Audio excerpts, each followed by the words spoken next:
Followers, আজকে আমি আপনাদেরকে নতুন জায়গার নতুন একটি ভিডিও দেখাবো। এই ভিডিওটি আপনাদের অবশ্যই ভালো লাগবে। তো আজকের যেই স্থানটি আপনাদের দেখাবো, এই স্থানটি হচ্ছে রাজশাহী বিভাগের নওগাঁ জেলা মান্দা থানায় অবস্থিত কালাচিতার বিল নামে পরিচিত। আর এই বিলকে আমরা গ্রাম্য প্রচলিত ভাষায় ঘোপ বলা হয়, অর্থাৎ ঘোপ নামেও এই বিলটি পরিচিত। যাই হোক, অত কথা বলতে যাচ্ছি না। এখন আমি আপনাদেরকে দেখাবো এই কৃষিকাজ নিয়ে। এই যে বসে আছে আমাদের মালিক, ইনার মতামত কি। তিনি আসলে একসঙ্গে প্রায় 5 জন লোক নিয়েছেন ধান কাটার জন্য। তো এই ব্যাপারে তিনি কি বলতে চান আমাদের, আমরা সরাসরি তার মুখ থেকে জানতে চাচ্ছি। এই যে ভাই, আসসালামু আলাইকুম। ওয়ালাইকুম সালাম ভাই। তো এটা কি আপনারই জমি? হ্যাঁ ভাই, আমার জমি।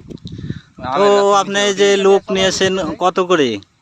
আমি লোক নিয়েছি 500 টাকা করে। এখন বাজারে অবস্থা যা তা মানতে হবে সবাক। ভাই করে কাজ নিয়েছি, বাজার অনুসারে দাম দিয়েছি, ধান কাটতেছি। মাসাল্লাহ ভালো লাগছে, আজকে একটু আবহাওয়া ভালো আছে। এবং সবচেয়ে দুঃখের বিষয় কি, যে আমরা যারা মান্দা থানা এলাকার, বিশেষ করে নওগাঁ জেলার যারা আমরা লোক, আমরা খুব কষ্টে আছি। ধানটা আমরা শান্তিভাবে তুলতে পারছি। অনেক অনেক ধন্যবাদ। যারা বিলের যারা জমি আবাদ করছে তাদের আরো বেশি কষ্ট। সবাই একমাত্র আল্লাহর দিকে আমরা তাকায় আছি, যে আল্লাহ যেন আমাকে সবাই ভালোভাবে ধানটা মানে আকাশের পরিস্থিতিটাও ভালো না, এই জন্য আর কি, তাই এই তো? জন্য সবাই একটু অশান্তি বিরাজ করছে। তো অনেক অনেক ধন্যবাদ। এই বিষয়ে আরেকটি প্রশ্ন আমি আপনাকে করতে হ্যাঁ ভাই, চাচ্ছি। বলেন। আপনি যেই লোকগুলো কাজে নিয়েছেন, এই লোকগুলো যে কাজটি করছে, এতে কি আপনি সন্তুষ্ট, না তাদের সম্পর্কে কিছু বলার ছিল? আলহামদুলিল্লাহ, রাজমিস্ত্রির সাথে জড়িত, কেউ হয়তো গাড়ি চালায়, কিন্তু এখন যেহেতু মানুষের দাম বেশি, আর আমাদের এখানে কাজ সকাল 8টার থেকে মোটামুটি 11টা-10টার দিকে শেষ হয়ে যায়। এই জন্য সবাই আগ্রহ করে, টাকার মানও বেশি, সবাই কাজ করে, কিন্তু এরা পেশাদার কাজের লোক নাই। এই একটা হচ্ছে পেশাদার, আমার চাষা কাজের লোক, আর এরা সব বন্ধু বান্ধব।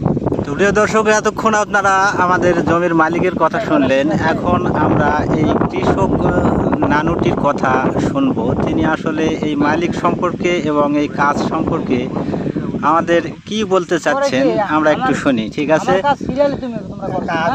করতে আসছি, কিন্তু জমি যেটাখানি বলি তার থেকে বেশি কাটালে আছে গাছ। আচ্ছা আচ্ছা। সামনে পানিও নাই, পুকুরে পানি খাওয়া বাঁচা থাকা লাগছে। এই অবস্থা হয়ে গেছে, আমাদের দেশে পানি হয়নি। হাত পানি দেওয়ার কথা, সে দূরের থেকে আনা মুশকিল, অসুখ। মিথ্যা মিথ্যা কথা বলেছে, কাজটা দুর্নাম করছে। কাজ আবার খাওয়া খাই কি খাবার দেয়।